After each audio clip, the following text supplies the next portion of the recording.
The rusted padlock snapped under Marcus Chen's bolt cutters like a brittle bone.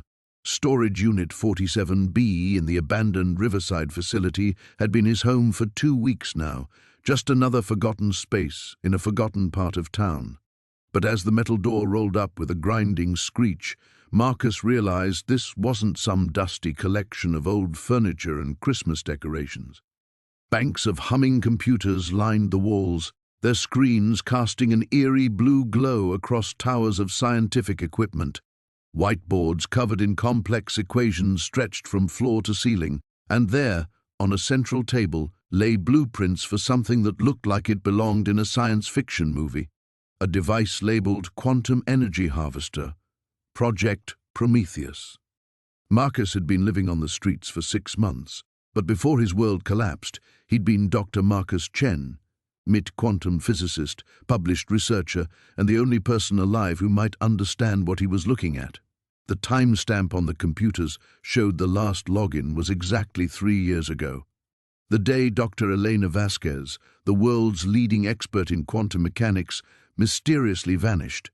What happened to Elena, and why was her life's work worth killing for? His hands trembled as he stepped into the lab, not from withdrawal this time, but from recognition. The equations on the nearest whiteboard made his breath catch, quantum field manipulation formulas he'd only theorized about in graduate school.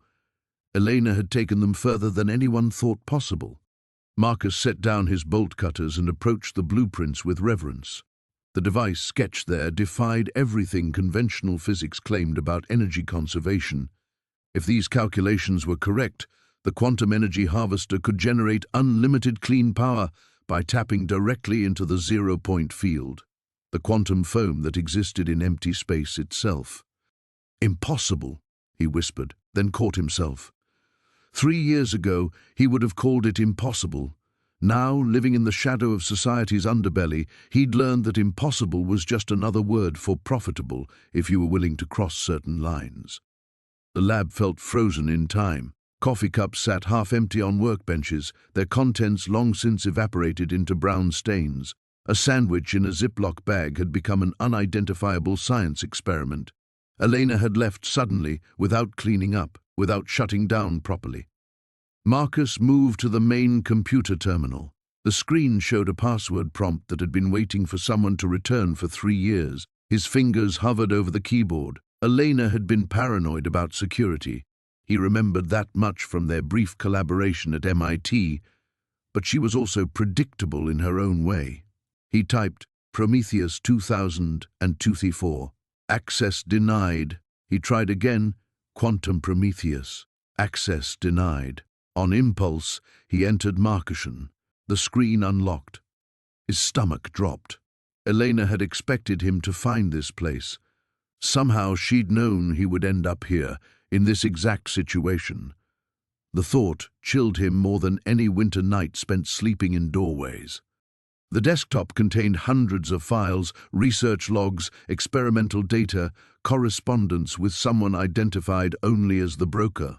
Marcus clicked on the most recent email thread. From the broker to Vasquez. Subject, final offer. Dr. Vasquez, my clients grow impatient. The applications for your work extend far beyond clean energy. Imagine directed energy weapons that could level cities or the ability to destabilize the quantum fields that hold matter together. These possibilities excite my buyers considerably. 20 million for the complete research. You have 48 hours to decide. Elena's response was a single word, never. The next email was timestamped mere hours before her disappearance. From the broker to Vasquez. Subject, regrettable necessity. You force my hand. My associates will visit your lab tonight. If you will not sell, perhaps your research partner will be more reasonable. Dr. Marcus Chen has gambling debts, I understand. Desperate men make flexible negotiators. Marcus felt the blood drain from his face. His gambling addiction, the debts that eventually cost him his career, his marriage, his life, they hadn't been random misfortune. He'd been targeted, manipulated, destroyed systematically to make him desperate enough to betray Elena's work. A sound from outside made him freeze. Footsteps on gravel, car doors slamming, then voices, low and professional. Unit 47 billions. Motion sensors activated 20 minutes ago. Finally, 3 years we've been waiting for someone to crack that lock. Marcus's hands flew over the keyboard, copying files to a portable drive he found in Elena's desk. The quantum energy harvester blueprints, research logs, everything. If Elena had sacrificed her life to keep this technology away from the broker's clients, he wouldn't let her sacrifice be meaningless. The footsteps grew closer. Through the gap under the door, he saw flashlight beams sweeping across the concrete floor.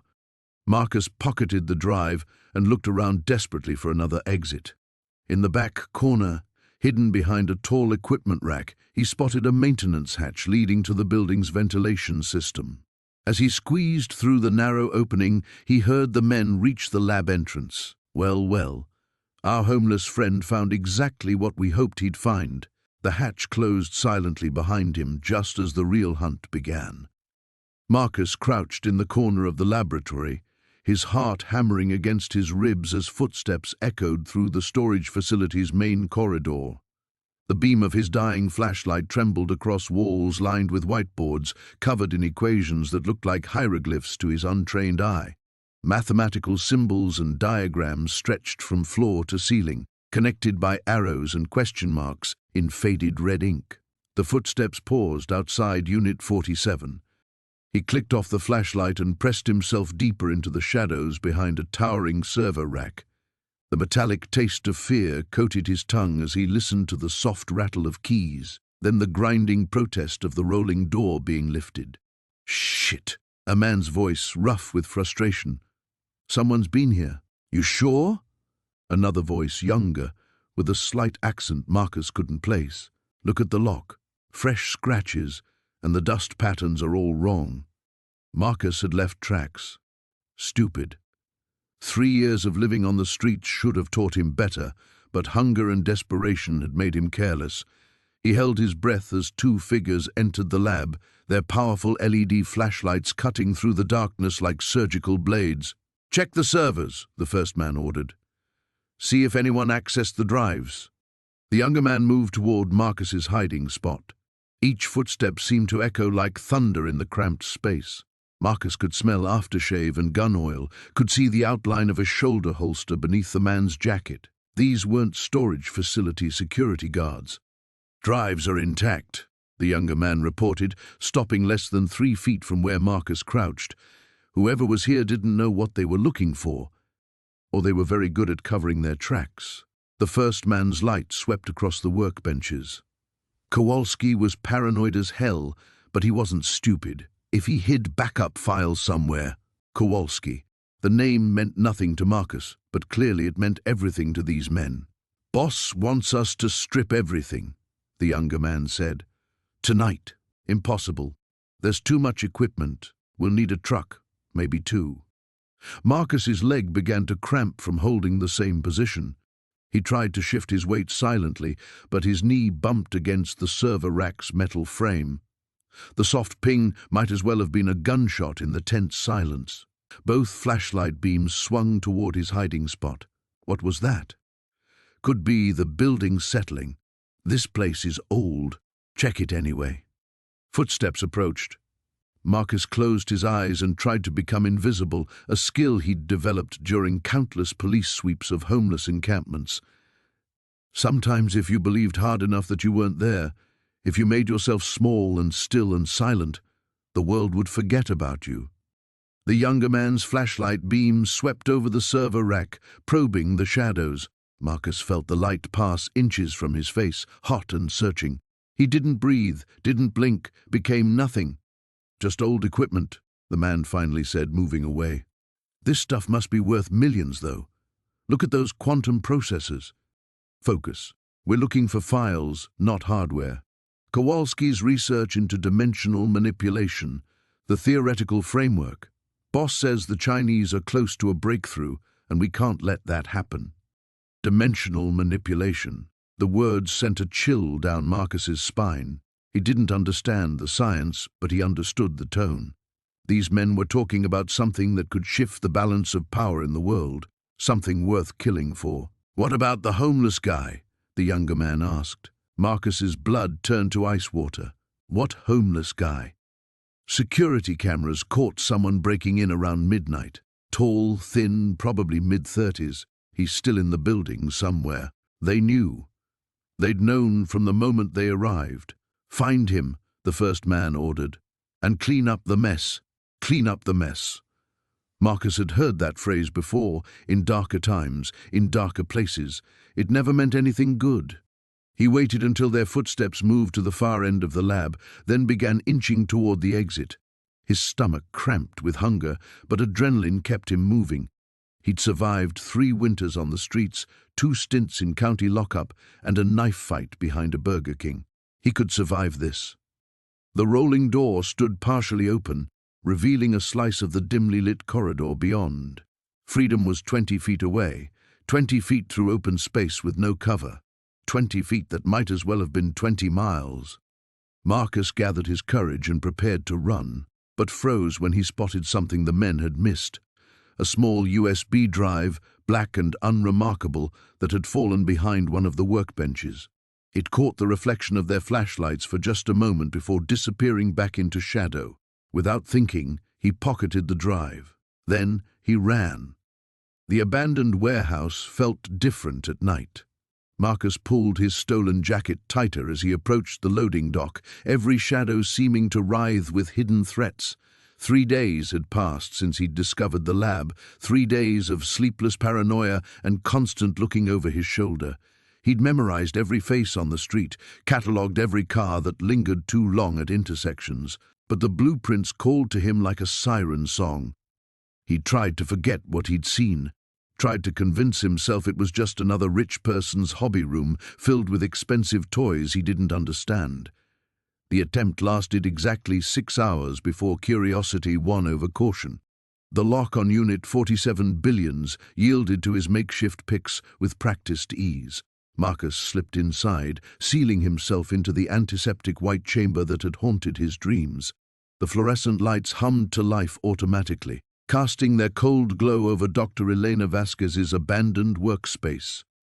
This time, he moved with purpose. The computer terminal sat dark and imposing on the central desk, surrounded by towers of research papers and technical journals. Marcus had never been much for reading, but desperation made quick students of desperate men. He started with the papers scattered across the desk's surface. Most were filled with incomprehensible equations and diagrams that looked like abstract art, but certain phrases jumped out at him. Quantum field manipulation, 0-point energy extraction, theoretical power output, 10 to the power of 15 watts. The numbers meant nothing to him, but the word power he understood. A manila folder marked personal caught his attention.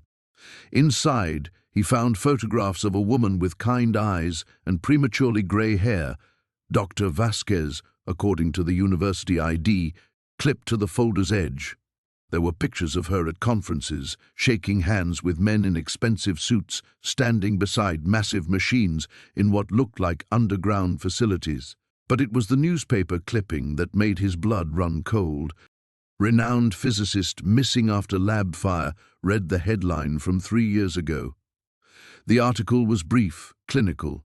Dr. Elena Vasquez had vanished after a suspicious fire destroyed her university laboratory. No body had been found. The investigation remained open. Someone had written in red ink across the article's margin, "They know." Moving to secondary location. E5th. Marcus's hands trembled as he set the clipping aside. Whatever he'd stumbled into was far more dangerous than he'd imagined.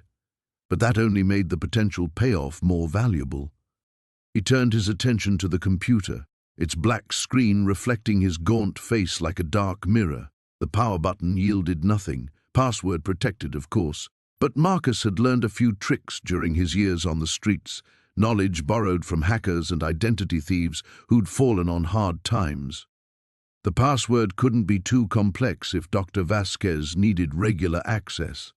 He tried the obvious combinations first: her name, birthday, the lab's designation number. Nothing worked.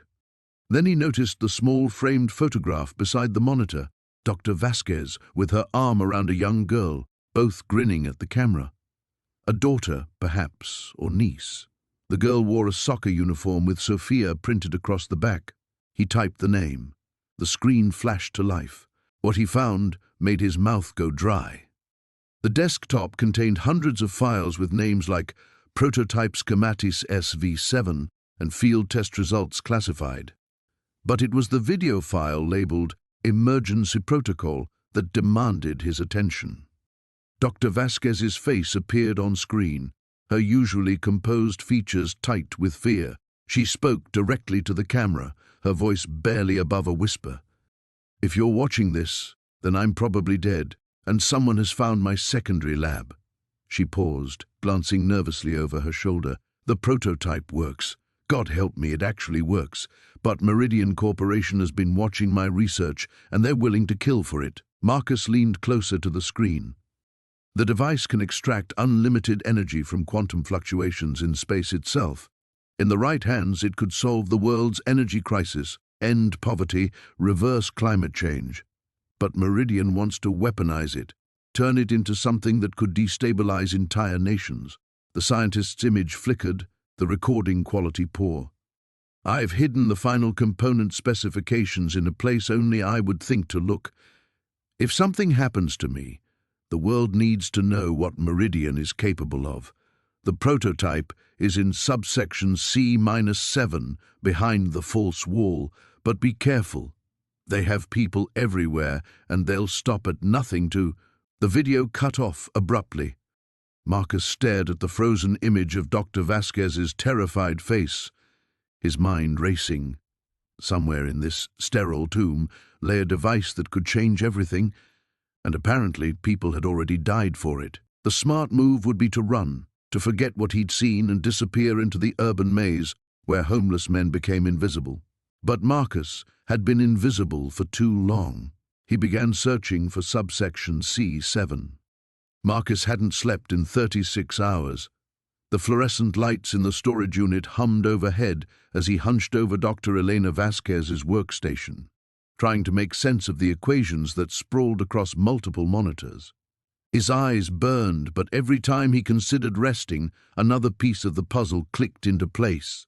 The quantum field manipulator wasn't just theoretical, it was nearly complete.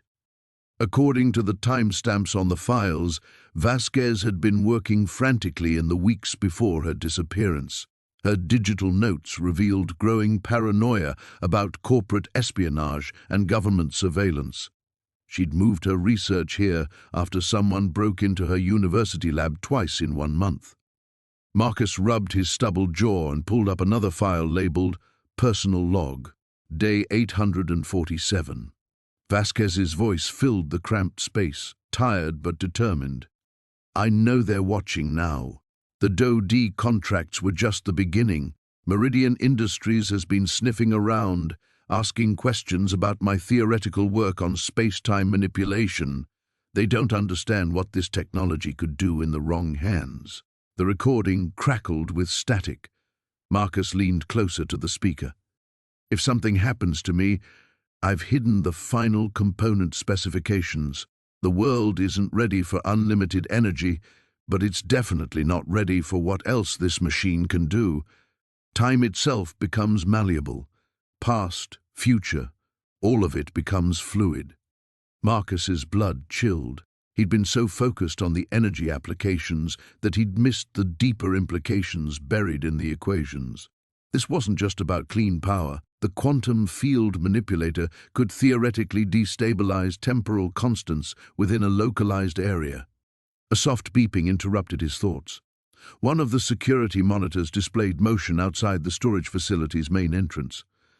Marcus quickly switched to the external cameras and felt his stomach drop. 3 black SUVs had pulled into the parking lot. Men in dark suits were already fanning out, their movements coordinated and professional. One of them held what looked like a handheld scanner, sweeping it slowly from left to right. "Shit!" Marcus whispered, his hands flying over the keyboard. He pulled up Vasquez's file directory and started copying everything to a portable drive. The transfer bar crawled across the screen. 12 minutes remaining. Too long. He grabbed a second drive and began a selective transfer of the most critical files. The quantum field equations, the component specifications, Vasquez's personal logs, anything that might explain who was after this technology and why. Through the security feed, he watched the suited men split into teams. They were checking storage units methodically, starting from the far end of the complex. Marcus counted at least 8 operatives, all carrying weapons. The portable drive beeped completion, 3 gigabytes of compressed data. Marcus pocketed it and turned his attention to destroying evidence of his presence. He wiped the computer's recent activity logs and grabbed the few physical documents he'd printed for easier reading. A new sound made him freeze. Heavy footsteps echoed from the corridor outside, accompanied by the electronic beeping of lock scanners. They were moving faster than he'd anticipated. Marcus killed the lights and moved to the unit's rear corner, where Vasquez had installed a ventilation panel that connected to the building's air system. He'd discovered it hours earlier while exploring her security measures, emergency escape route for someone who'd grown increasingly paranoid about being trapped. The footsteps stopped 3 units away.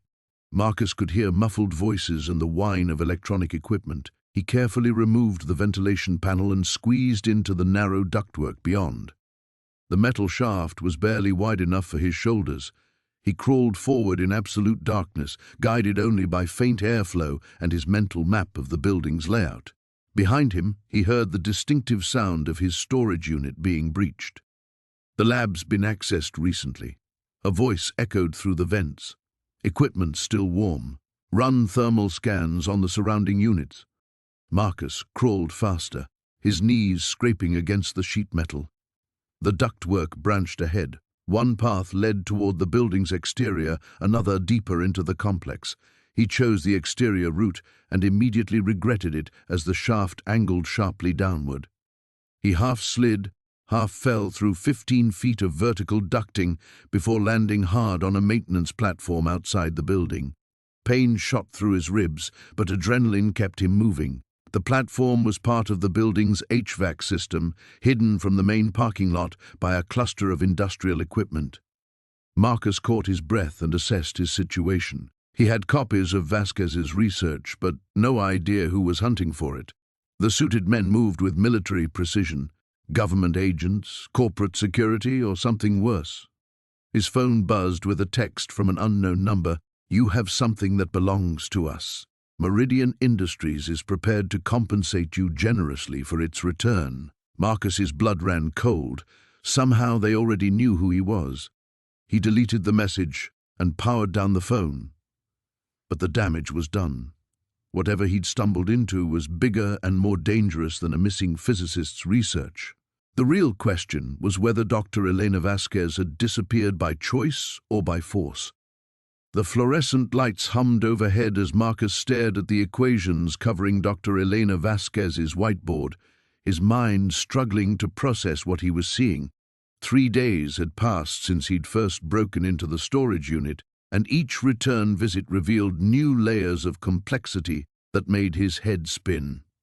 "Quantum field manipulation," he whispered, reading the neat handwriting in the margin.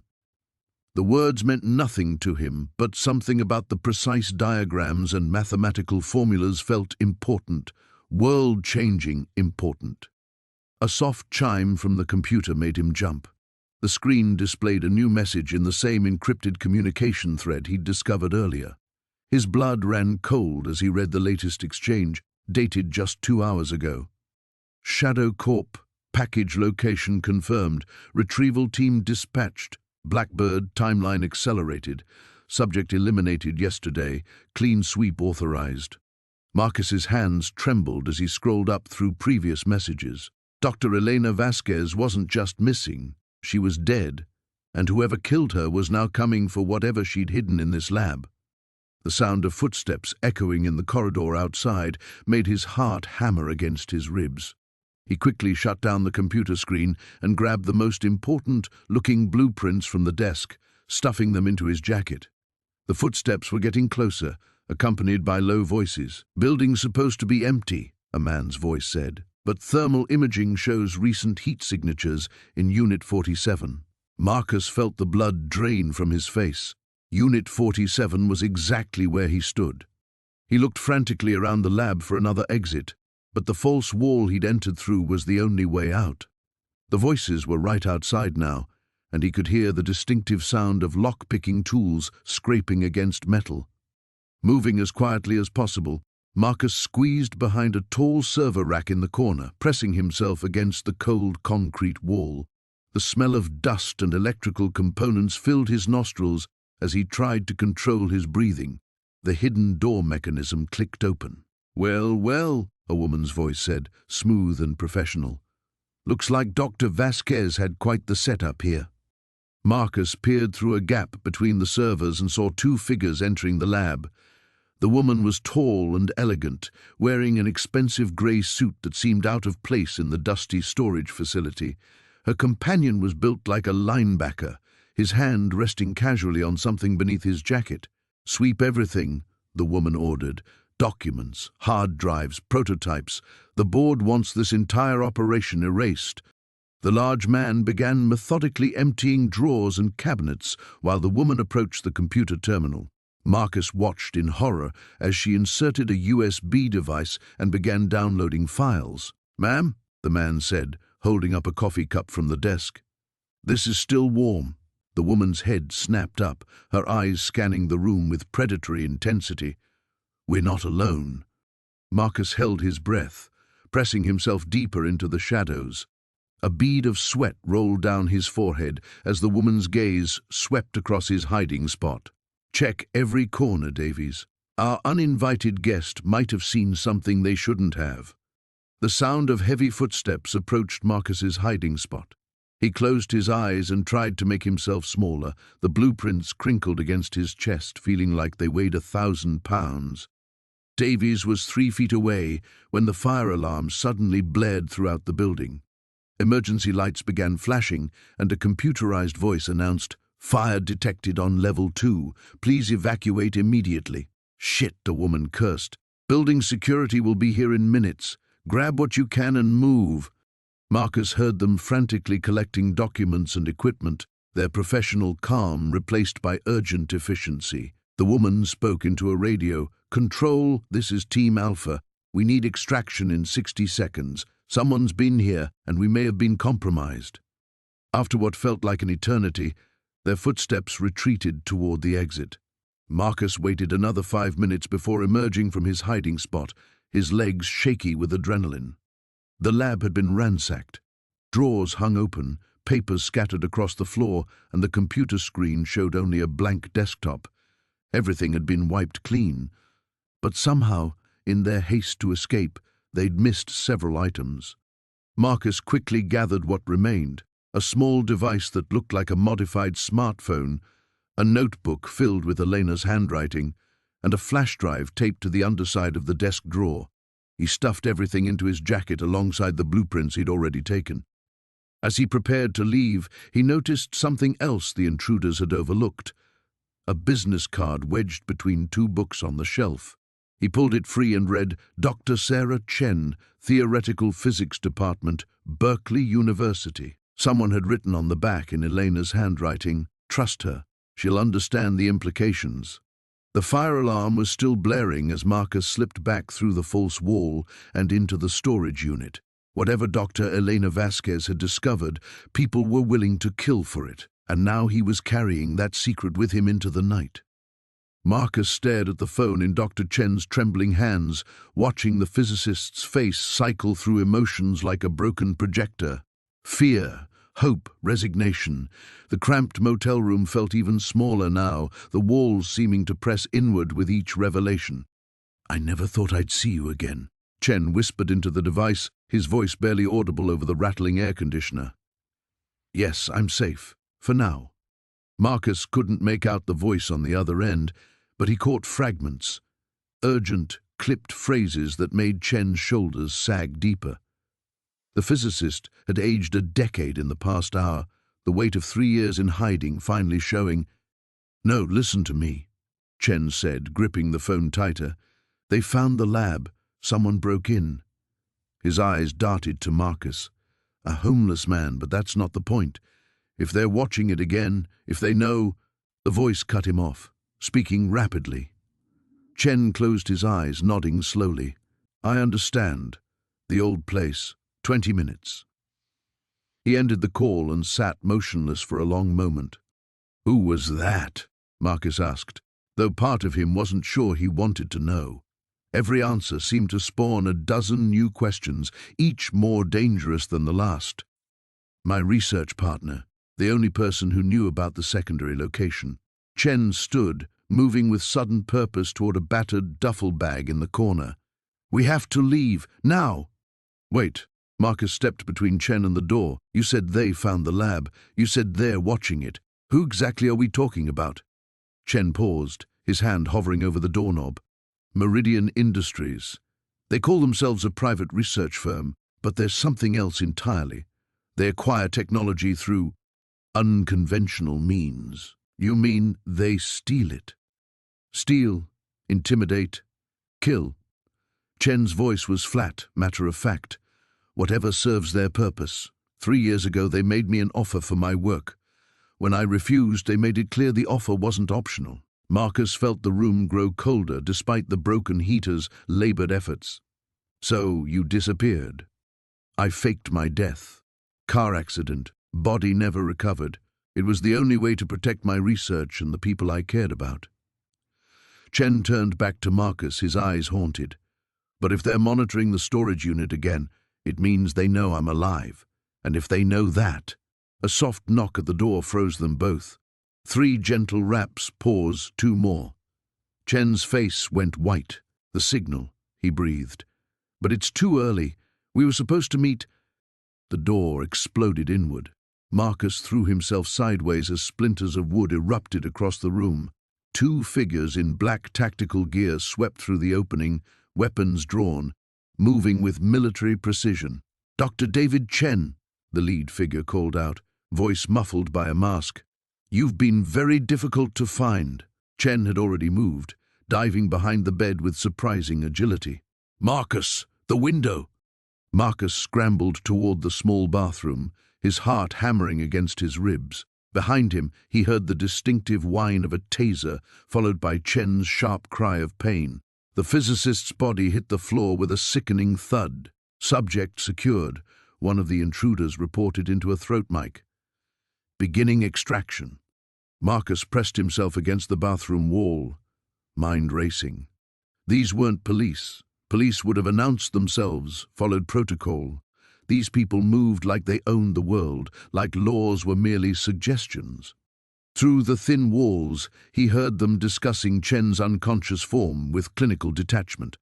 They spoke in code, referencing pickup times and secure locations. Whatever they had planned for the physicist, it wasn't going to end well. The bathroom window was narrow, designed more for ventilation than escape. Marcus forced it open, ignoring the screech of rusted metal. The alley below looked impossibly far, but the alternative was worse. He squeezed through the opening just as heavy footsteps approached the bathroom door. The drop jarred his ankles, sending sharp pain shooting up his legs, but he forced himself to keep moving. Behind him, shouts erupted from the motel room. Marcus stumbled into the maze of downtown streets, his breath forming small clouds in the cold air. Every instinct screamed at him to run, to disappear back into the anonymous safety of homeless camps and forgotten corners. He could abandon this madness, pretend he'd never seen the laboratory or met Chen. But the physicist's words echoed in his mind, technology that could change everything. And now Chen was in the hands of people who killed for profit. Marcus pulled out the crumpled papers he'd taken from the lab, the ones he'd shoved into his jacket pocket before calling Chen. In the glow of a streetlight, he studied the partial equations and diagrams, understanding none of it, but recognizing its importance. Someone had to know what Meridian Industries was really after. Someone had to care about what happened to Chen. For the first time in years, Marcus had a purpose beyond mere survival. The fluorescent lights hummed overhead as Marcus spread the blueprints across the metal workbench, his fingers trembling slightly as he traced the intricate diagrams. 3 days had passed since he'd first broken into the storage unit, and the magnitude of what he'd discovered was only beginning to sink in. The equations seemed to dance before his eyes, elegant mathematical poetry that described something impossible. A quantum field manipulator. That's what Dr. Elena Vasquez had called it in her meticulous notes. The device could theoretically alter the fundamental properties of matter at the subatomic level, restructuring atomic bonds with surgical precision. Marcus had read the phrase a dozen times, each repetition making his chest tighten with a mixture of excitement and terror. He wasn't a physicist. Hell, he'd barely graduated high school before his life spiraled into the streets, but he understood enough to grasp the implications. Clean energy, transmutation of elements, the end of scarcity itself.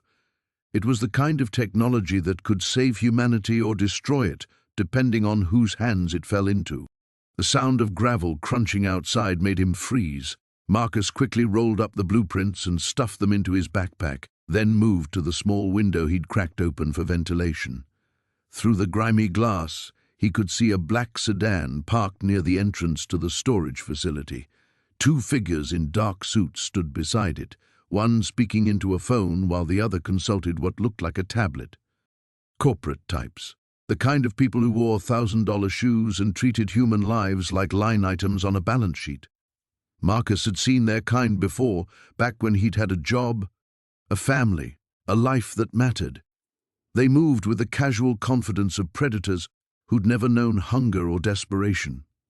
He gathered the remaining documents and shoved them into his pack, his heart hammering against his ribs.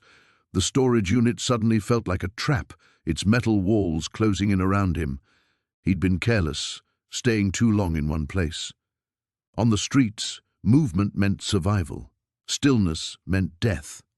The back exit of the facility was his best option. Marcus had scouted it on his first day here, a habit learned from years of needing quick escape routes. He slipped out of the unit, carefully closing the door behind him, and began making his way through the maze of identical metal buildings. His phone, an ancient flip model he'd bought with panhandled change, buzzed in his pocket. The text message was from an unknown number. "We know what you found. We can help each other."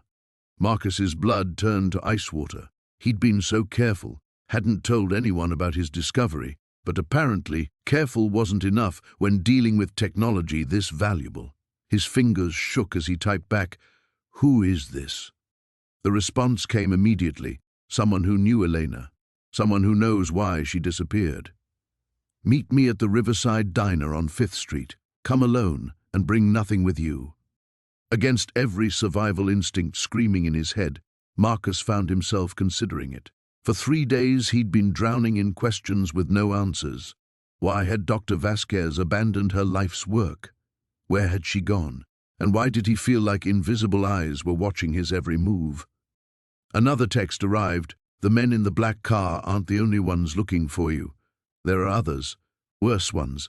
You need to trust someone, and I'm your best option." Marcus peered around the corner of a storage building and saw the suited figures moving methodically through the facility, checking unit numbers against their tablet. They were getting closer, their search patterns suggesting they knew exactly which section to focus on. His decision crystallized with sudden clarity. The mysterious texter was right about one thing. He needed allies. The streets had taught him that information was currency, but information this valuable was also a death sentence for someone like him. He was a nobody, a throwaway person that society had already discarded. Who would miss him if he simply disappeared? But Dr. Elena Vasquez hadn't been a nobody. She'd been a respected physicist with tenure at the university, published papers, a life that people would notice if it vanished. Yet she'd still disappeared without a trace. That meant whoever was behind this had resources and reach that extended far beyond a couple of corporate thugs in cheap suits. Marcus made his choice. He slipped out the back exit of the storage facility and began walking toward 5th Street, the weight of the blueprints in his backpack feeling heavier with each step. Behind him, He could hear car doors slamming and voices calling out, but he didn't look back. The diner was a 20-minute walk through neighborhoods that grew progressively more run down as he moved away from the storage facility. With each block, Marcus felt like he was crossing some invisible threshold, moving from one world into another, from the sterile realm of corporate conspiracies into the chaotic landscape of survival and desperation that had been his home for 3 years. But the blueprints in his pack ensured that there was no going back to his simple existence of finding food and shelter. He'd stumbled into something enormous, and now he had to see it through to whatever end awaited him. Marcus crouched behind the rusted shipping container, his breath forming small clouds in the frigid morning air. Through a gap in the chain-link fence, he watched 3 black SUVs circle the storage facility like sharks sensing blood. His hands trembled as he clutched the flash drive containing Dr. Chen's quantum consciousness transfer blueprints, the discovery that had turned his desperate search for shelter into a nightmare. The vehicles came to a synchronized stop near the entrance. Men in dark suits emerged, moving with military precision. Marcus recognized the tall figure directing them, Vincent Cross, the man Sarah had warned him about.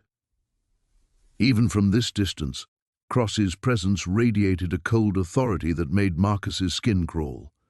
His phone buzzed. A text from Sarah, "They're tracking you, signals compromised, go dark.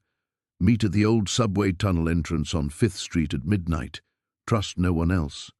Marcus powered down the device and removed the battery, a trick Sarah had taught him during their hurried escape from the university. 3 days had passed since they'd discovered the connection between Dr. Chen's disappearance and the classified military project codenamed Ghost Protocol, but it felt like a lifetime. He waited until the search team entered the facility before making his move. The morning commuter traffic provided perfect cover as he slipped through the urban maze, keeping to alleys and side streets. Every shadow seemed to conceal a threat, every passerby a potential enemy. The abandoned metro station on 5th Street had been closed for decades, its entrance sealed with plywood and warning signs. Marcus found the loose panels Sarah had mentioned, slipping through into the musty darkness below. Emergency lighting cast eerie shadows on graffiti-covered walls as he descended into the tunnel system. Sarah was already waiting, her laptop open on a makeshift table constructed from concrete blocks and a sheet of metal. The blue glow of the screen illuminated her face, highlighting the exhaustion etched around her eyes. "You're early," she said without looking up. "Good. We don't have much time." Marcus handed her the flash drive. "I managed to copy Chen's personal files before they arrived. There's something else, financial records, encrypted communications. I think I know why he disappeared." Sarah inserted the drive and began scrolling through the data. Her expression grew increasingly grim. "Jesus, Marcus. Do you understand what you've stumbled into? A physicist's research into consciousness transfer technology?" "More than that." Sarah turned the laptop toward him, revealing a complex organizational chart. Chen wasn't just working on quantum consciousness transfer. He was part of a black-budget program developing weaponized applications. "Look at these funding sources." Marcus studied the screen. Shell companies, defense contractors, and government agencies formed an intricate web of financial connections. At the center was a project designation, Operation Lazarus. "They weren't just trying to transfer consciousness," Sarah continued. "They were developing a way to extract information directly from human minds, then dispose of the subjects while preserving their memories and knowledge in digital form. The ultimate interrogation technique." "But Chen's personal notes suggest he was trying to prevent that," Marcus protested. "His research into voluntary consciousness preservation, the medical applications, that's exactly why he ran." Sarah pulled up another file.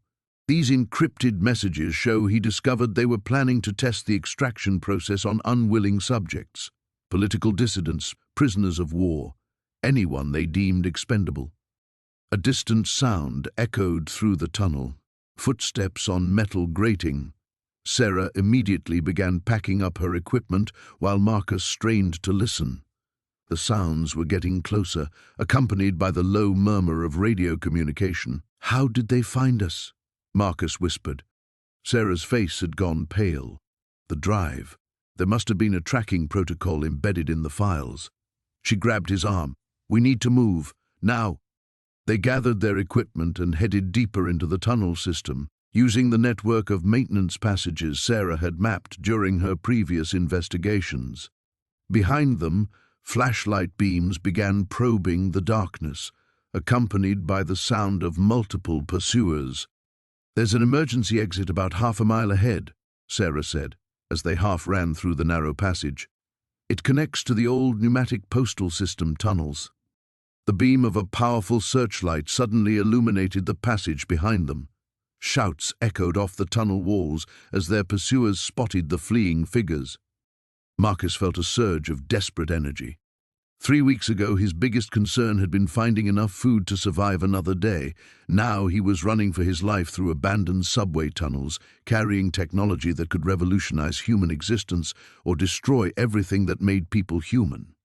As they reached a junction in the tunnel system, Sarah grabbed his shoulder. "Whatever happens, don't let them take the drive intact. Chen died to keep this technology from being weaponized. If we can't escape, we destroy it." Marcus nodded, understanding the weight of responsibility that had fallen onto his shoulders. Dr. Chen's legacy, and possibly the future of human consciousness itself, now depended on a homeless man who had simply been looking for a place to sleep. The footsteps behind them were getting closer. The abandoned warehouse on the outskirts of Chicago looked like every other derelict building Marcus had scouted over the past 3 days. Broken windows, graffiti-covered walls, and weeds pushing through cracked concrete. But according to Sarah's calculations, this was where Dr. Elena Vasquez had conducted her most sensitive experiments before her disappearance. Marcus crouched behind a rusted shipping container, watching the building through binoculars. Sarah sat beside him, her laptop balanced precariously on her knees as she monitored security frequencies. The morning fog provided decent cover, but it wouldn't last long. "2 guards," Marcus whispered. "Same pattern every 20 minutes. They're not just random security. These guys move like military." Sarah's fingers flew across her keyboard. "I'm picking up electromagnetic signatures from inside. Whatever's in there is definitely operational."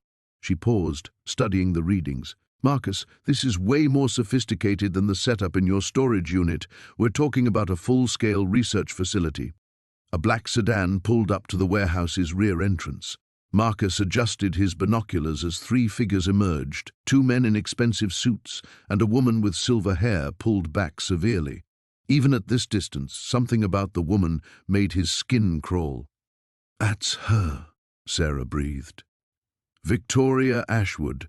I found her photo in some old Meridian Corporation press releases. She was Elena's former business partner before Elena went independent." The woman moved with predatory grace, her heels clicking against the pavement as she approached the warehouse. The guard snapped to attention, clearly recognizing her authority. She disappeared inside without a backward glance. "We need to get closer," Marcus said. "If Elena's research is in there—" "It's suicide," Sarah interrupted. "Look at this place. Motion sensors, thermal cameras, probably pressure plates under the ground. This isn't some corporate office we can sneak into." Marcus studied the building's layout, his mind racing. 3 years of living on the streets had taught him to spot weaknesses others missed. His eyes settled on an old storm drain that ran beneath the warehouse complex. "The drainage system," he said. "These old industrial buildings all connect underground. If we can access the tunnels—" Sarah's expression shifted from fear to reluctant admiration. "That's actually not terrible. The electromagnetic interference from Elena's equipment might mask our heat signatures once we're inside." They spent the next hour planning their approach. Sarah would monitor communications and provide technical support from outside, while Marcus infiltrated the facility. It wasn't ideal splitting up, but they both knew his chances improved dramatically without having to protect her. The storm drain entrance lay 2 blocks away, hidden beneath an overgrown embankment. Marcus squeezed through the rusted grate, his flashlight beam cutting through the darkness. The tunnel was narrow and filled with decades of debris, but it headed in the right direction. 20 minutes of crawling brought him to a junction where newer concrete met the old drainage system. A maintenance shaft led upward, and he could hear the hum of electrical equipment above. He climbed carefully, testing each rung of the corroded ladder. The shaft opened into a utility room filled with pipes and electrical panels. Marcus listened at the door before cracking it open. A corridor stretched in both directions, lit by harsh fluorescent lights. The place felt sterile, clinical, nothing like the abandoned warehouse it appeared to be from outside.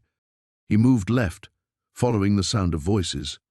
Through a reinforced glass window, he saw something that made his blood freeze. The room beyond contained a dozen workstations, each one occupied by researchers in white coats. But that wasn't what stopped him cold. Suspended in the center of the room was a prototype that matched Elena's blueprints exactly. The quantum field generator was nearly complete, its crystalline core pulsing with soft blue light. But the design had been altered, weaponized. Instead of Elena's vision of clean energy, this version was clearly built for destruction. "The homeless man has been neutralized," a voice said behind him. Marcus spun around to find Victoria Ashwood standing in the corridor, flanked by two guards with tasers drawn. Up close, her eyes were the color of winter ice, and her smile held no warmth whatsoever. "Mr. Chen, isn't it? You've led us on quite an interesting chase." She stepped closer, her heels echoing in the narrow space. "Did you really think we weren't monitoring every person who might stumble across Elena's work?" "Where is she?" Marcus demanded, though he already suspected the answer. Dr. Vasquez was brilliant but naive. She actually believed her technology should belong to humanity rather than those wise enough to control it. Victoria's expression didn't change. Such idealism can be terminal. The guards moved forward, but Marcus was already calculating distances and exits. The maintenance shaft was 12 feet away. The guards looked competent but not superhuman. And somewhere in this facility, Elena's real research might still exist. "You made one mistake," Marcus said, backing toward the shaft. "And what would that be?" "You assumed I came here alone." Marcus triggered the small explosive device Sarah had given him, sending the lights into chaos as emergency power kicked in. In the confusion that followed, he dove for the maintenance shaft, Victoria Ashwood's furious shouts echoing behind him. The abandoned subway tunnel stretched into darkness ahead of them, the only sound their footsteps echoing off damp concrete walls.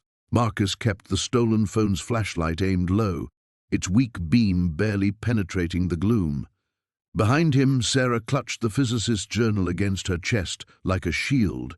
"How much further?" she whispered. "Mile, maybe two."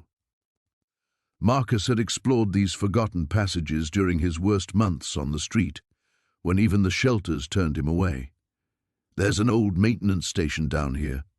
We can figure out our next move." The tunnel branched ahead, and Marcus paused, studying the junction. Water dripped somewhere in the distance. The air tasted of rust and decades of neglect. He chose the left passage, following a memory of warmer air currents that suggested ventilation. "Marcus!" Sarah's voice carried an edge of panic. "Look at this!" She had opened Dr. Chen's journal to a page near the back, where the physicist's neat handwriting gave way to increasingly frantic scrawls. The flashlight beam illuminated a rough diagram, circles connected by arrows, with calculations crowding the margins. "Quantum field manipulation," Sarah read aloud. "Localized space-time distortion, the energy requirements." She looked up, her face pale in the ghostly light. "Do you understand what this means? Enlighten me." Chen wasn't just working on energy generation.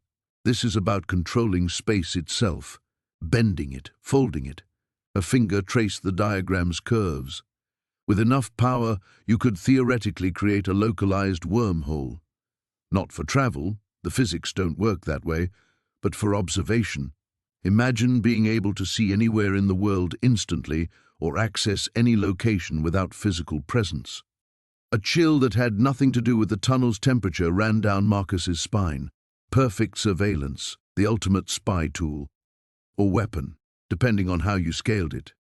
Sarah flipped through more pages. But the energy costs are astronomical. You'd need a fusion reactor just to maintain a stable field for minutes.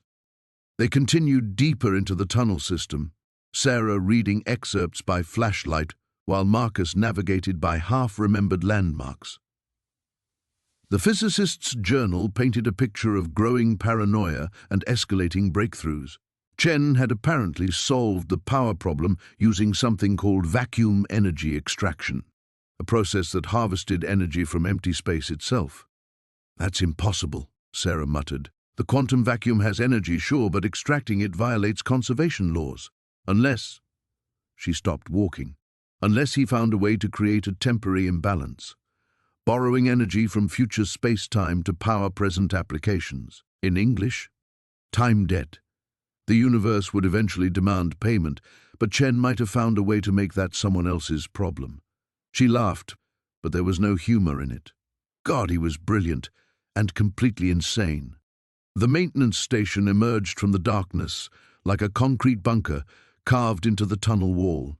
Marcus had discovered it during a particularly brutal winter, when the temperature above ground dropped below survival levels.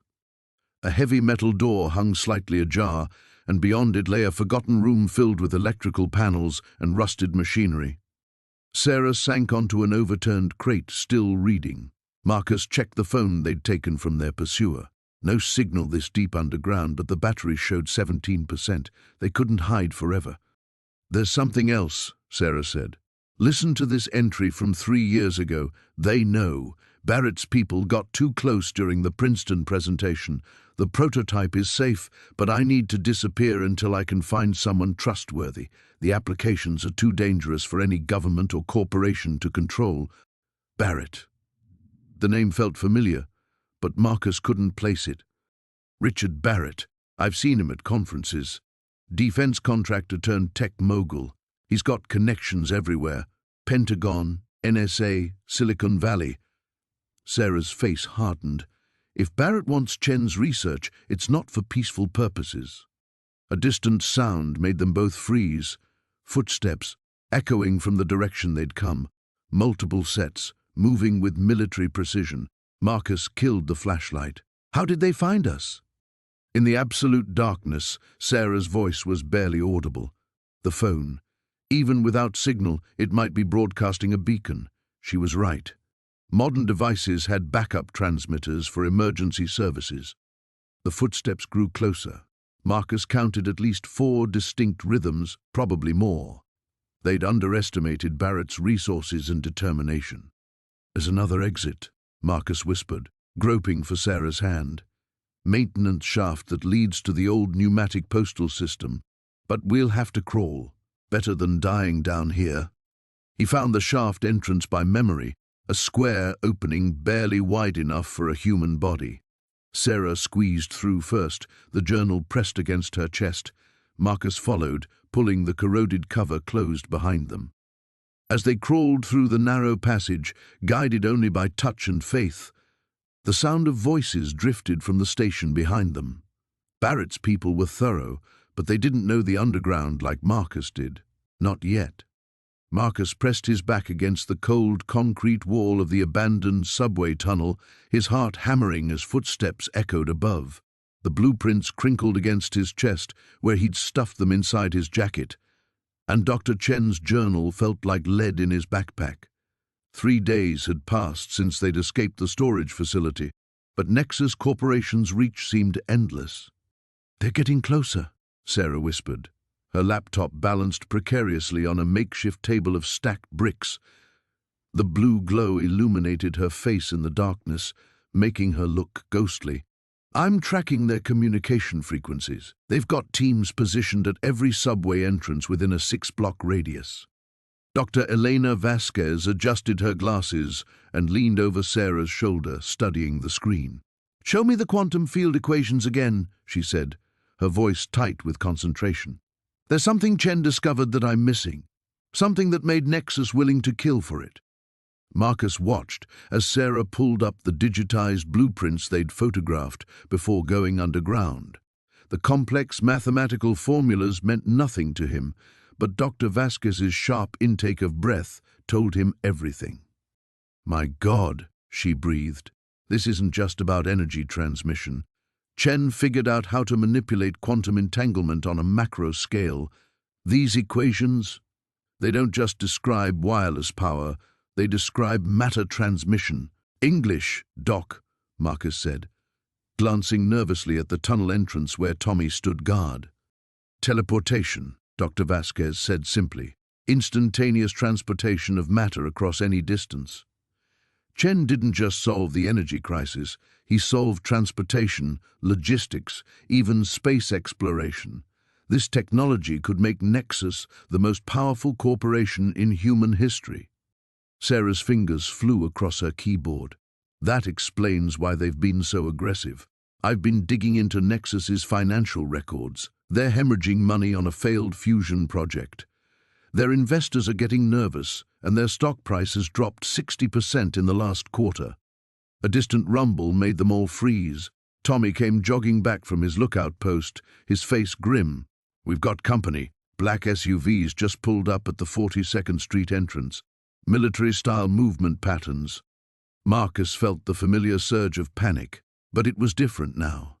3 days of running had sharpened his instincts, burned away the desperation that had driven him to break into that storage unit in the first place. He was still homeless, still hunted, but he wasn't helpless anymore. The journal mentions a fail-safe, Dr. Vasquez said, frantically flipping through Chen's handwritten notes. He was paranoid about corporate espionage. He built something into the design, a way to ensure the technology couldn't be weaponized. What kind of fail-safe? Sarah asked, even as her fingers worked to encrypt their files. A quantum lock. The technology only functions with a specific biological signature, Chen's DNA. Dr. Vasquez looked up, her eyes wide with realization. That's why they never stopped looking for him. Without Chen alive, the technology is worthless. Marcus felt the pieces clicking together in his mind, but Chen disappeared 3 years ago. If Nexus needed him alive, and they've been searching this whole time, either they have him, Tommy finished grimly, or they know where he is. The sound of boots on metal echoed through the tunnel system. Sarah slammed her laptop shut and stuffed it into her bag. We need to move, now. Dr. Vasquez grabbed Chen's journal. There's an emergency exit Chen marked in here. He used these tunnels for his research, knew them better than the city maintenance crews. They moved deeper into the darkness, guided only by Tommy's flashlight and Dr. Vasquez's interpretation of Chen's cryptic notes. Behind them, the footsteps grew louder, more organized. Marcus could hear radios crackling, voices coordinating a systematic search. Wait, Dr. Vasquez whispered, stopping abruptly. She shone her phone's flashlight on a section of tunnel wall that looked identical to every other section. Chen marked this spot. There should be... Her fingers found a hidden lever, and a section of wall swung inward with surprising silence. Beyond lay a narrow passage that definitely wasn't part of the original subway construction. They squeezed through one by one, and Marcus pulled the hidden door shut behind them. The passage angled upward, carved roughly through rock and earth. Emergency lighting flickered to life as motion sensors detected their presence. This must lead to one of his safe houses, Dr. Vasquez said, consulting the journal again. Chen was more paranoid than I realized. After 10 minutes of climbing, they emerged through another hidden door into the basement of what appeared to be an ordinary apartment building. But as they climbed the stairs, Marcus noticed details that didn't fit: reinforced walls, sophisticated security cameras, electromagnetic shielding visible in the ceiling. They weren't just in a safe house. They were in a fortress designed by a genius who had anticipated exactly this scenario. And somewhere in this building might be the answers that could stop Nexus Corporation from destroying everything Chen had worked for. The question was whether they would find those answers before Nexus found them. The abandoned warehouse on the outskirts of the industrial district looked like any other derelict building Marcus had seen, but the 3 black SUVs parked behind it told a different story. He crouched behind a rusted shipping container, watching through binoculars as figures in tactical gear moved with military precision around the perimeter. They're already here, he whispered into his earpiece. Sarah's voice crackled back through the static. How many? At least a dozen, maybe more inside. Marcus adjusted his position, trying to get a better view of the warehouse entrance. Elena was right about this being their staging ground. 2 days had passed since Elena Vasquez had contacted them through an encrypted channel, claiming to have information about Dr. Chen's disappearance and the technology Marcus had discovered in the storage unit.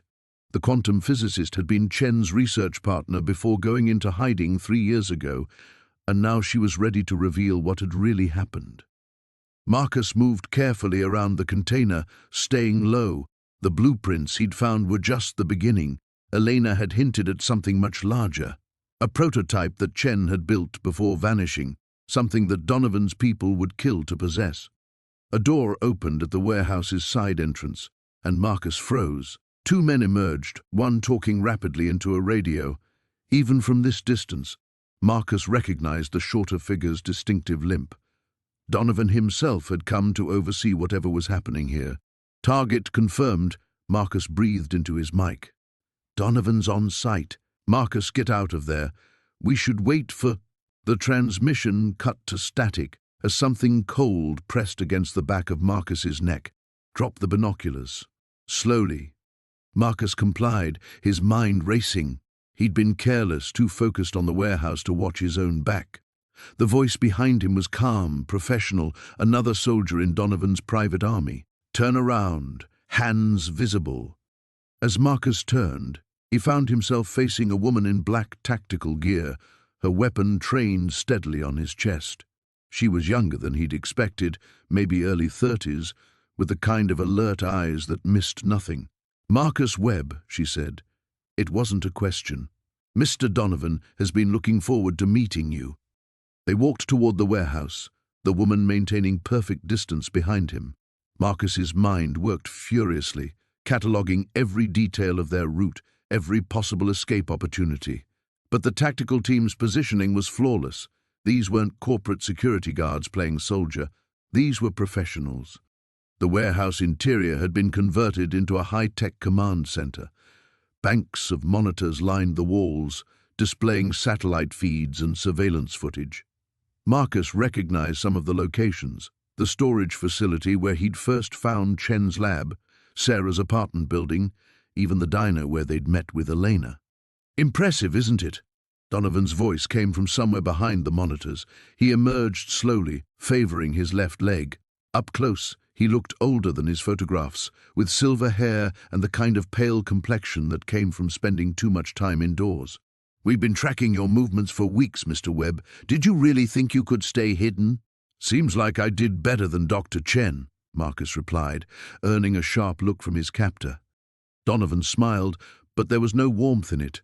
Ah, yes, poor Henry, brilliant mind, terrible judgment. He actually believed he could keep his discovery from reaching its proper applications. He gestured toward a large monitor displaying technical schematics. Do you understand what you stumbled upon, Mr. Webb? Those blueprints you found represent the future of energy production, unlimited, clean power that could reshape global economics overnight. Marcus studied the schematics, recognizing elements from Chen's original designs, but seeing new components he didn't understand. And you want to weaponize it? I want to control it, Donovan corrected. There's a difference. In the right hands, this technology could solve humanity's energy crisis. In the wrong hands, he shrugged. Well, let's just say certain governments would pay astronomical sums for that kind of capability. A new voice cut through the warehouse. Henry was right about you, Donovan. You always were a parasite. Marcus turned to see Elena Vasquez stepping out from behind a bank of equipment, flanked by 2 more tactical operatives. But something was wrong with the picture. The soldiers weren't restraining her. They were protecting her. Donovan's expression shifted to one of satisfaction. Miss Vasquez, perfect timing. I believe you have something that belongs to me. Elena reached into her jacket and withdrew a small device that looked like a metallic cube covered in intricate circuitry. Even from across the room, Marcus could feel a subtle vibration in the air around it, as if the very atoms were humming with contained energy. The prototype, Donovan breathed. 3 years I've been searching for that. Elena held the device carefully, her eyes finding Marcus's. In that moment he understood. This hadn't been a setup to capture him. It had been a setup to bring all the players together in one place. Elena wasn't Donovan's prisoner. She was something much more dangerous. The abandoned subway tunnel stretched endlessly into darkness, its rusted rails disappearing into shadows that seemed to swallow their flashlight beams. Marcus pressed himself against the damp concrete wall, listening for any sound of pursuit above. Water dripped steadily from somewhere in the blackness, each drop echoing like a countdown timer. "How far does this go?" Elena whispered, her voice barely audible over their ragged breathing. "According to the city plans, about 2 miles before it connects to the active red line," Marcus replied, clutching the waterproof case containing Dr. Chen's research. "But we need to move. Blackwood's people won't take long to figure out where we went." They pressed forward, their footsteps muffled by decades of accumulated debris. The tunnel had been sealed off since the 1970s, when construction budget cuts left this section of the subway system incomplete. Now it served as their lifeline, a forgotten artery beneath a city that had moved on without it. Elena stumbled over a loose rail tie, and Marcus caught her arm. In the brief contact, he felt her trembling, not from cold, but from the adrenaline crash following their narrow escape from the warehouse. They'd barely made it to the hidden entrance before Blackwood's tactical team had swarmed the building. "We can't keep running forever," she said, steadying herself. "Blackwood has resources we can't match. Money, manpower, government connections. Maybe we don't need to outrun him," Marcus said, a plan beginning to form in his mind. "Maybe we just need to make sure he can't use what he's after." They walked in silence for several minutes, the tunnel's oppressive darkness weighing on them both. Marcus found himself thinking about Dr. Chen, about the woman who had sacrificed everything to keep her revolutionary fusion technology from falling into the wrong hands. Had she walked through tunnels like this during her final days, clutching her secrets while powerful enemies closed in? A distant rumble made them freeze. It came from behind them, echoing through the tunnel with mechanical precision. Not the random settling of an old structure, but something purposeful, something approaching. They found the entrance, Elena breathed. Marcus grabbed her hand and they ran, their flashlight beams dancing wildly across graffitied walls and rusted infrastructure. The case banged against his leg with each stride, its contents representing both salvation and damnation for humanity's energy future. The rumbling grew louder, accompanied now by the sharp bark of radio communications. Blackwood had sent his people into the tunnel, probably with military-grade equipment and night vision gear. The darkness that protected Marcus and Elena was meaningless against such technology. There, Elena pointed ahead to where a maintenance ladder disappeared upward into shadow. Emergency access to the street level. They reached the ladder as the first flashlight beams appeared far behind them, sweeping the tunnel in methodical search patterns. Marcus went first, the case's strap wrapped around his shoulder. The metal rungs were slick with condensation and rust flakes that cut into his palms. 30 feet up, they reached a maintenance hatch, sealed with a lock that had corroded beyond effectiveness. One sharp kick sent it clanging open, revealing a narrow alley between 2 downtown office buildings. Dawn was breaking, painting the sky in shades of grey that offered both concealment and exposure. Elena emerged behind him, immediately scanning their surroundings. "We're 6 blocks from the university," she said. "If Professor Valdez is in his lab this early, he might be able to help us understand the quantum equations Chen was working on." "Valdez, the theoretical physicist?" "He's also my ex-husband," Elena admitted. "We don't exactly part on good terms, but he's one of the few people who might be able to verify Chen's work without immediately selling it to the highest bidder." Marcus nodded, though something nagged at him about trusting anyone else with the research. Too many people had already died for these secrets, but they needed allies, and their options were rapidly diminishing. They moved through the awakening city streets, staying to shadows and avoiding main thoroughfares where Blackwood's surveillance network might spot them. Office workers began appearing, early commuters clutching coffee cups and checking their phones, oblivious to the chase unfolding around them. As they approached the university district, Marcus caught sight of a black sedan parked across from the physics building's main entrance. Two men in suits sat inside, their attention focused on everyone entering and exiting. "They're already here," he whispered, pulling Elena behind a food truck setting up for the morning rush. Elena studied the building, her expression grim. "There's a service entrance through the basement loading dock. Robert always kept early hours, if we can reach his lab without being seen." A new voice interrupted her planning. "I wouldn't recommend that approach." They spun around to find Dr. Sarah Chen standing behind them, very much alive, wearing a maintenance worker's coveralls and carrying a toolkit. A supposed death, Marcus realized, had been as carefully orchestrated as everything else about this deadly game. The elevator descended into darkness, its ancient gears groaning against the weight of years and secrets. Marcus pressed himself against the cold metal wall, watching the illuminated numbers tick downward past levels he didn't know existed. Beside him, Dr. Sarah Chen clutched the stolen data drive, her knuckles white in the dim emergency lighting. "How deep does this go?" Marcus whispered. "Deep enough to bury the truth," Sarah replied, her voice barely audible over the mechanical whirring. The elevator shuddered to a stop at sub-level 7. The doors slid open with a pneumatic hiss, revealing a corridor that stretched beyond their vision. Emergency lighting cast eerie red shadows along pristine white walls, creating an atmosphere that felt more like a medical facility than a corporate headquarters. They stepped into the hallway, their footsteps echoing despite their attempts at stealth. The air tasted sterile, recycled through filters that hummed somewhere in the walls. Marcus noticed the absence of security cameras. Whoever controlled this level didn't want electronic records of what happened here. "Dr. Volkov's lab should be at the end," Sarah said, consulting a hand-drawn map she'd sketched from memory.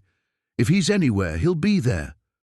They moved forward cautiously, passing doors marked with cryptic alphanumeric codes. Through reinforced windows, Marcus glimpsed laboratories filled with equipment he couldn't identify, machines that pulsed with strange light, chambers filled with swirling gases, computers displaying equations that seemed to bend reality itself. "What is this place?" he asked. "The real Helix Industries," Sarah said grimly. "The part that doesn't appear on any government oversight committee's radar." A sound echoed from ahead, the distinct click of a door closing. They froze, pressing themselves against the wall. Footsteps approached, measured and deliberate. Marcus held his breath as a figure in a white lab coat walked past their hiding spot, absorbed in a tablet displaying complex molecular diagrams. When the footsteps faded, they continued their approach. The corridor terminated at a heavy security door marked "Authorized Personnel Only." Sarah produced a keycard from her jacket, another gift from her contacts in the resistance movement building within Helix's own ranks. The lock disengaged with a soft beep, and they slipped inside. The laboratory beyond was a monument to scientific ambition. Banks of quantum processors lined the walls, their cooling systems maintaining temperatures that would make Antarctica seem tropical. Holographic displays showed three-dimensional models of atomic structures rotating slowly in the air like digital sculptures. At the center of it all sat a single workstation, and hunched over its keyboard was a figure Marcus recognized from the photographs they'd found. Dr. Dmitry Volkov looked up as they entered, his eyes widening with a mixture of relief and terror. The brilliant physicist who had disappeared 3 years ago was alive, but barely recognizable. His hair had gone completely gray, his face gaunt from months of inadequate nutrition and stress. Restraining cables ran from his ankle to an anchor point in the floor, sophisticated house arrest in a gilded cage. "Sarah," he whispered, his accent thick with exhaustion, "you should not have come here." "We're getting you out," she said, rushing to examine the restraint system. "We have your research, Dmitri. We know what they're trying to build." Volkov shook his head sadly. "You understand nothing. What you found in storage unit was merely the foundation. They have forced me to complete the work. The quantum manipulation device, it is operational." Marcus felt his blood turn to ice. "Operational how?" They have built prototype, small scale but functional. Tomorrow they conduct first human trial. Volkov's voice broke. They plan to demonstrate the technology to potential buyers. Military contractors from 12 nations will observe as they alter someone, change their molecular structure at the quantum level. "Who's the test subject?" Sarah asked, though her expression suggested she already feared the answer. "Street person. Someone who will not be missed." "Just like you, my friend," Volkov said, looking directly at Marcus. "This is why you were drawn into this. Not by accident. Helix has been monitoring homeless populations in the city, selecting candidates." The implications hit Marcus like a physical blow. He hadn't stumbled onto this conspiracy by chance. He'd been marked, selected, herded toward this moment like livestock toward slaughter. "We can stop this," Sarah said, her fingers flying over the restraint controls. "We'll expose everything." "Exposure is meaningless if they perfect the technology first," Volkov replied. "With quantum manipulation, they can rewrite matter itself. Imagine soldiers who cannot be killed, whose bodies regenerate from any injury. Imagine weapons that can alter the atomic structure of entire cities." An alarm suddenly pierced the air. Emergency lights bathed the laboratory in pulsing red, and the door they'd entered through began to seal with automated security locks. "They know we're here," Marcus said. Through the laboratory's observation windows, armed security personnel were already taking positions in the corridor outside. But it was the figure walking calmly behind them that made Marcus's heart stop. The same corporate executive who had been hunting them across the city, now smiling with the satisfaction of a trap perfectly sprung. Marcus pressed his back against the cold concrete wall of the abandoned subway tunnel, his breath forming small clouds in the frigid air. The device Elena had given him, Dr. Voss's prototype quantum communicator, felt heavy in his jacket pocket, its weight a constant reminder of how far he'd fallen into this nightmare. 3 days had passed since their escape from the facility, and the city above had become a hunting ground. Through the grated opening near his hiding spot, he could see the sweep of flashlight beams cutting through the darkness. Corporate security teams had been methodically searching every abandoned building, every homeless encampment, every forgotten corner where a desperate man might seek refuge.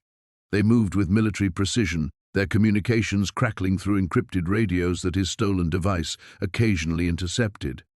Elena's voice echoed in his memory from their last hurried conversation. "The quantum resonance chamber isn't just a power source, Marcus. It's a doorway. Voss discovered how to manipulate the fundamental structure of reality itself, to step between dimensional layers. That's why Meridian wants it so badly." A rat scurried across his feet, and Marcus forced himself to remain motionless. The implications of what Elena had revealed made his head spin. 3 years ago, Dr. Harrison Voss hadn't simply disappeared. He had escaped into another dimensional phase, taking the most dangerous piece of his technology with him. The blueprints Marcus had discovered were incomplete, missing the crucial quantum equations that would make the device functional. But someone had been completing that work. The sound of approaching footsteps echoed through the tunnel, accompanied by the electronic whine of detection equipment. Marcus clutched the communicator tighter, knowing that its quantum signature could betray his location if they got too close. He'd learned to activate its dampening field in short bursts, just enough to mask his presence without draining its limited power source. "Sector 7 clear," a voice reported from somewhere near the tunnel entrance. "Moving to Sector 8. As the sounds faded, Marcus allowed himself to breathe again. He thought about the homeless community that had sheltered him for the past month, now scattered to the winds because of his discovery. Big Mike had disappeared entirely. Elena suspected Meridian had taken him for questioning. The guilt gnawed at Marcus's stomach, which already cramped from hunger and stress. The communicator suddenly vibrated against his chest, its screen flickering to life with an incoming message. Elena's face appeared, distorted by interference but clearly urgent. Her laboratory, wherever she was transmitting from, looked hastily abandoned, with equipment scattered across the tables behind her. "Marcus, thank God. Listen carefully. I've been analyzing the quantum signatures from Voss's device, and I think I know where he went. But we're running out of time. Meridian has been using the incomplete blueprints to build their own resonance chamber. They're planning to force a dimensional breach within 48 hours. The transmission flickered, then stabilized. Elena's expression was grim. The problem is they don't understand the safeguards Voss built into his equations. Without the complete specifications, their attempt will tear a hole between dimensions that can't be controlled or closed. We're talking about a cascading quantum collapse that could unravel the fabric of local space-time. Marcus found his voice whispering into the device. What does that mean exactly? It means they could accidentally erase several city blocks from existence, or worse, create a permanent rift that allows things from other dimensional layers to cross over. Voss's research suggested that not all parallel realities are friendly. The weight of the situation crashed over Marcus like a physical force. A month ago, his biggest concern had been finding his next meal and staying warm. Now he was apparently one of the few people who could prevent an interdimensional catastrophe. "There's more," Elena continued, her image starting to break up with static. "I've detected quantum echoes, suggesting that Voss is trying to communicate from wherever he is. The resonance patterns match the frequency of the device you're carrying. I think he's been waiting for someone to find his laboratory. Someone who could complete the circuit and bring him back." The transmission cut out entirely, leaving Marcus alone in the darkness with nothing but the soft hum of the communicator and the distant sound of dripping water. He stared at the device's screen, which now displayed a complex series of quantum equations that meant nothing to him, but apparently held the key to saving the city. Somewhere above, Meridian's teams continued their hunt while their scientists raced to complete a device they didn't understand. And, somewhere in another dimension, Dr. Harrison Voss was trapped, possibly holding the only knowledge that could prevent disaster. Marcus closed his eyes and tried to think. He was a homeless man with a high school education, caught between powerful corporate interests and forces beyond his comprehension. But he was also the only person who knew where Voss's complete research was hidden, and maybe the only one who could reach him in time. The concrete walls of the warehouse seemed to pulse with an otherworldly energy as Marcus watched Elena's fingers dance across the quantum processor's interface. The device hummed with increasing intensity, its crystalline core beginning to emit a soft blue glow that cast eerie shadows across their faces. "How long until it's ready?" Marcus asked, his voice barely audible over the machine's growing resonance. Elena didn't look up from her work. 5 minutes, maybe less. The quantum entanglement protocols are stabilizing faster than I expected. She paused, glancing at the warehouse entrance. "Are you sure Chen's people won't find us here?" Marcus checked his watch. 3:47 a.m. They'd been working for 2 hours since escaping the laboratory, and every minute felt borrowed. This place has been abandoned for years. Even if they're tracking us, it'll take time to search every derelict building in the industrial district.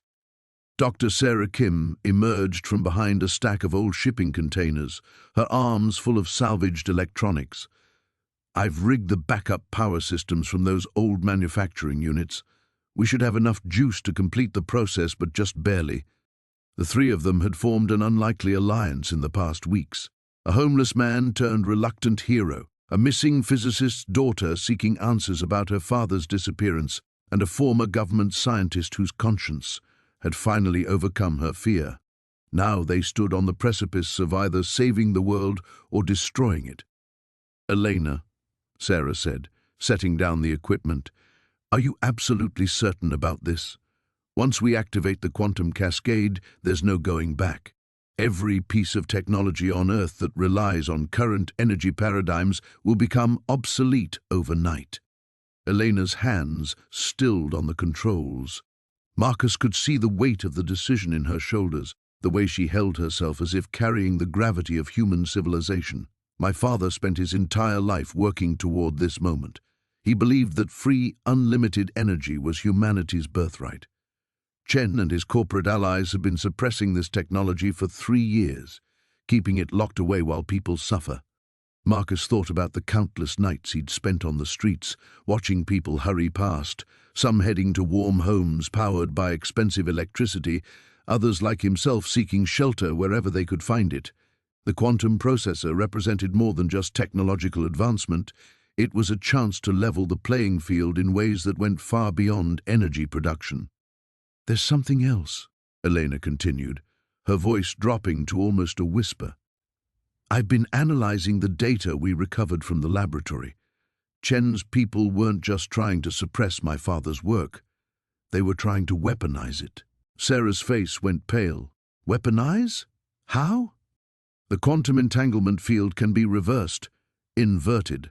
Instead of generating unlimited clean energy, it could create a cascade failure that would knock out all electronic systems within a massive radius. A quantum EMP that could cripple entire continents." The implications hit Marcus like a physical blow. That's why Chen was so desperate to get the complete blueprints. He wasn't just protecting corporate interests, he was building a weapon. Before anyone could respond, the distinctive sound of helicopters echoed through the warehouse district. Marcus rushed to a broken window and peered through the grimy glass. 3 black helicopters swept across the skyline, their searchlights cutting through the pre-dawn darkness. "They found us," he said, turning back to the others. "How much more time do you need?" Elena's fingers flew across the interface with renewed urgency. 2 minutes. The quantum field is almost fully charged, but if I rush the final calibration sequence, the entire system could destabilize. The helicopter sounds grew louder, accompanied now by the rumble of vehicles approaching from multiple directions. Through the warehouse windows, Marcus could see headlights converging on their location, like wolves closing in on wounded prey. "Sarah, can you buy us some time?" Marcus asked. The older scientist nodded grimly, pulling a small device from her jacket. "This electromagnetic pulse generator should disable their vehicles temporarily, but it'll also knock out our backup power. We'll be running on the quantum processor's internal reserves." "Do it," Elena said without looking up. "I'm initiating the final sequence now." The warehouse filled with an intense blue-white light as the quantum processor reached full power. The very air seemed to vibrate with potential energy, and Marcus felt his skin tingling as if standing too close to a powerful electrical field. Outside, he could hear vehicles screeching to a halt and the confused shouts of Chen's operatives as their equipment failed. Elena's voice cut through the mechanical symphony, quantum cascade in 10 seconds. "Once I activate this, every person on Earth will have access to unlimited clean energy within hours. The old paradigms end tonight." Marcus watched her hand hover over the final activation switch, knowing that in moments the world would never be the same. 3 years after her father's disappearance, Elena was about to complete his greatest work and potentially his most dangerous legacy. The underground chamber erupted in chaos as Marcus lunged forward, his hand closing around the detonator just as Dr. Chen's finger pressed down. The device clattered across the concrete floor, its red light blinking ominously in the strobing emergency lighting that had kicked in when the facility's main power grid was compromised. Jake pressed himself against the wall, his heart hammering as he watched the 2 men grapple. Everything had led to this moment, from that first desperate night when he'd broken into what he thought was just another storage unit, to discovering Elena's hidden laboratory, to learning about the quantum resonance technology that could revolutionize energy production. Now it all hung in the balance as 2 brilliant minds fought for control over humanity's future. "You don't understand what you're doing," Dr. Chen shouted, throwing an elbow that caught Marcus in the ribs. "The technology isn't ready. The cascade failure protocols haven't been tested." Marcus stumbled backward, but maintained his grip on Chen's wrist. "Ready enough for you to hide it for 3 years while people suffered. Ready enough for Helix Corporation to kill for it."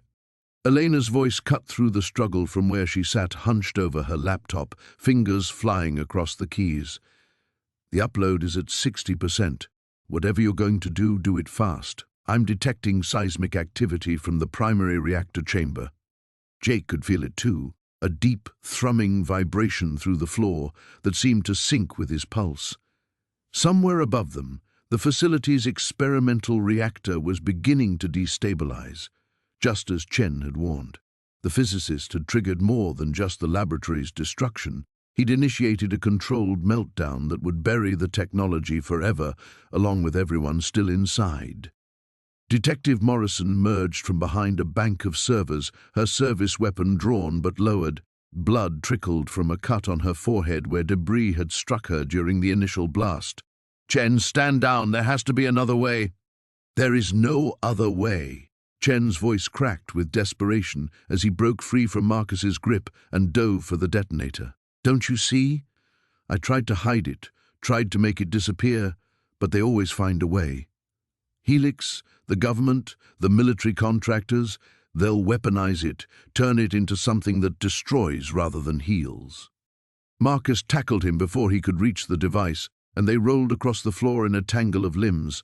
Jake saw his chance and darted forward, snatching the detonator and backing away. The weight of it in his hands felt enormous, not just the physical device, but the knowledge that he now held the power to decide the fate of Elena's life's work. "Jake, don't!" Elena called out without looking up from her screen. "If you trigger those charges now, the blast will interact with the reactor's magnetic containment field. The explosion could level 6 city blocks." 75%, she continued, her voice tight with concentration. "The quantum resonance equations are almost fully uploaded to the distributed servers. If we can just hold out a little longer." Chen struggled to his feet, his face pale and desperate. "You're making a terrible mistake. I've seen what happens when technology like this falls into the wrong hands. I've seen the classified reports, the weapons programs, the people who disappear when they ask too many questions. I disappeared to protect all of you." "And while you were protecting us," Marcus said, wiping blood from his split lip, "how many people died from energy poverty? How many wars were fought over oil and gas that this technology could have replaced?" The thrumming in the floor intensified, and dust began to rain from the ceiling. Jake could hear the groaning of metal under stress somewhere in the distance. They were running out of time, and he was running out of options. In his hands he held a device that could destroy everything. But destruction might be the only way to prevent something worse. Detective Morrison moved closer, her hand extended. "Jake, give me the detonator. Let's evacuate and figure this out topside. The reactor's going critical. We can all argue about the technology later if we're not dead." 85%, Elena announced. "Almost there." Chen made one final desperate lunge toward Jake, but Marcus intercepted him, both men crashing into a bank of monitors. Sparks flew as screens shattered and the emergency lighting flickered ominously. Jake backed toward the exit, the detonator clutched in both hands. He could end this now, destroy the laboratory, bury the technology, and eliminate the threat it posed in the wrong hands. But he would also be destroying Elena's life's work, technology that could solve the world's energy crisis and save countless lives. 95%, Elena called out, her voice barely audible over the growing rumble from above. "Just a few more seconds." The choice was his, and there was no time left to make it. The rain hammered against the warehouse windows as Marcus crouched behind an overturned table, his heart pounding so hard he was certain everyone could hear it. Dr. Sarah Chen worked frantically at the quantum computer terminal, her fingers flying across holographic interfaces that painted her face in shifting blue light. The device hummed with an otherworldly energy that made the air itself seem to vibrate. 60 seconds, she whispered, not looking away from her work. "The cascade initialization is almost complete." Detective Rivera pressed herself against the wall near the entrance, her weapon drawn. Through the grimy windows, they could see black SUVs surrounding the building. Red laser dots danced across the walls like deadly fireflies. "They're not waiting much longer," Rivera said, her voice tight. "Whatever you're doing, do it faster." Marcus clutched the original blueprints to his chest, the papers that had started this nightmare 3 weeks ago when he'd broken into what he thought was an abandoned storage unit. Now he understood why Dr. Elizabeth Hawthorne had hidden them so carefully before she disappeared. The quantum energy manipulation technology wasn't just revolutionary, It was dangerous beyond imagination in the wrong hands. A voice boomed through a megaphone outside. "Dr. Chen, we know you're in there. Send out the homeless man and the blueprints, and we can discuss terms." Chen's laugh was bitter. Terms? After what they did to Elizabeth? Her hands never stopped moving across the controls. The quantum field generator began to glow brighter, casting strange shadows that seemed to move independently of their sources. Marcus had learned the truth about Dr. Hawthorne's disappearance only hours ago. She hadn't fled. She'd been murdered by the same corporate consortium that now surrounded them. They'd spent 3 years searching for her research, willing to kill anyone who stood in their way. 40 seconds, Chen announced. "Marcus, are you sure about this? Once I activate the cascade, there's no going back. The technology will be gone forever." He nodded firmly. Some knowledge was too dangerous to exist. Elizabeth Hawthorne had realized that in her final days, which was why she'd built the quantum cascade, a failsafe that would create a localized implosion, erasing every trace of her work from reality itself. The warehouse doors exploded inward. Armed figures in tactical gear poured through, their weapons raised. Rivera opened fire immediately, her shots forcing them to take cover behind concrete pillars. Muzzle flashes lit up the darkness like deadly lightning. 20 seconds, Chen shouted over the gunfire. One of the intruders lobbed a gas canister. White smoke began filling the air, burning Marcus's lungs. Through his watering eyes, he saw a figure approaching the quantum computer, a tall man in an expensive suit who seemed untouched by the chaos around him. "Mr. Voss," Rivera snarled, recognizing the corporate executive who'd orchestrated this entire hunt. Voss smiled coldly. "Detective, you've caused us considerable trouble." He raised a pistol toward Chen. "Step away from the controls, Doctor. Humanity deserves this technology. Humanity deserves to survive it," Chen replied, her finger hovering over the final activation sequence. 10 seconds. Marcus made his choice. He lunged forward, putting himself between Voss's gun and Chen. The businessman's eyes widened in surprise. "You don't understand," Voss said desperately. "This technology could solve the energy crisis, end poverty, change everything." "That's what Elizabeth thought too," Marcus replied, "until she realized what people like you would do with it." The gunshot was impossibly loud in the confined space. Fire exploded through Marcus's shoulder, spinning him around.